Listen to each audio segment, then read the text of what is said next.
part of the world starts reopening, we are seeing more and more scenes like this. Right there. So you see it, throwing water bottles at athletes, attacking flight attendants, even violence on the subways. This left many people wondering if a year of lockdowns has caused some people to have trouble re-entering society. Yeah, what happened, right? So to get some answers, we are turning to a neuroanatomist. Please welcome Dr. Jill Bolte Taylor to the Picks Up Morning News. Good morning, doctor. Good morning. How you doing? Thanks for being here. Good morning. So Thank you. You say how our brains have been pandemically wired, right, is now affecting us. What does that actually mean? The brain, I brought you a model, is made up of cells. And the beauty of the human brain is that every ability we have is because we have cells that are performing that action. And for the last year, we have been in a high state of alarm, alarm, alert, alert, I don't feel safe. And we've been like caged animals. And there's all these things that we want to do. And now that we can come out into the world, we want to do it all and we don't want to do any of it. And there's different characters inside of ourselves that are saying, I feel safe, I don't feel safe, I want this, I want that. We're just kind of reacclimating to a new environment. So how do we fix this, if you will, right? Can we rewire our brains? And because you have this thing called is it a 90-second rule? I do. So yes, the thing about cells is that they run in circuitry.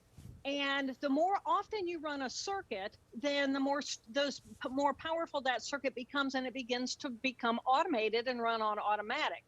But the moment we think a thought, that's a cellular circuit. It stimulates an emotional circuit, which then stimulates a physiological response. The brain dumps something into our bloodstream. It floods through us, flushes out of us in less than 90 seconds. Wow. So if I'm in a grocery store and all of a sudden I'm feeling anxiety, or I don't feel safe, or you look dangerous, or I want to go on the attack and spit on you, which is going on in our society now, I have the ability to sit back, take a breath, pause, wait for 90 seconds, and then I can make a better choice. So we do have a lot more power over what's going on inside of our brains than just automated reactivity. Right, but we're adults, right? So like you'd think. We hope. Well, yeah, but like I think like people are saying, why?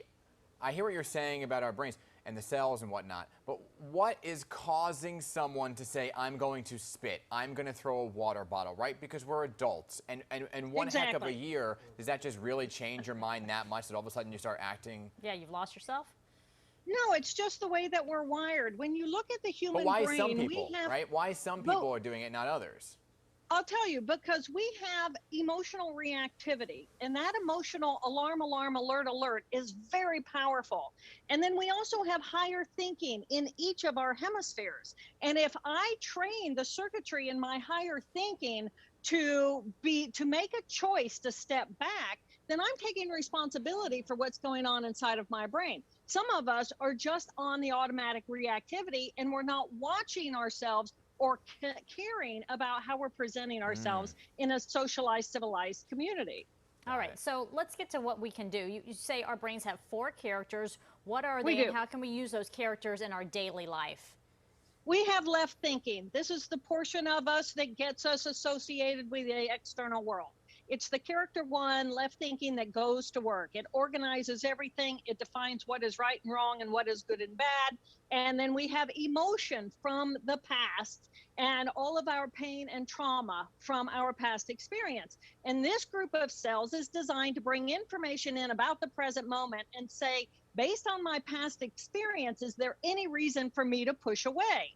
And then we have emotion in the present moment, which is right here, right now. Let's have fun. Let's go to a ball game. Let's be together. And then it has right thinking tissue, which connects us to the bigger picture of the universe, if you will, not just me, the ego of the left hemisphere. So we have these 4 different characters. Okay, sounds very interesting, but you trained your brain to go one way for a whole year, right? And now you're training your brain to go back to what was just prior to that year. How do you adjust?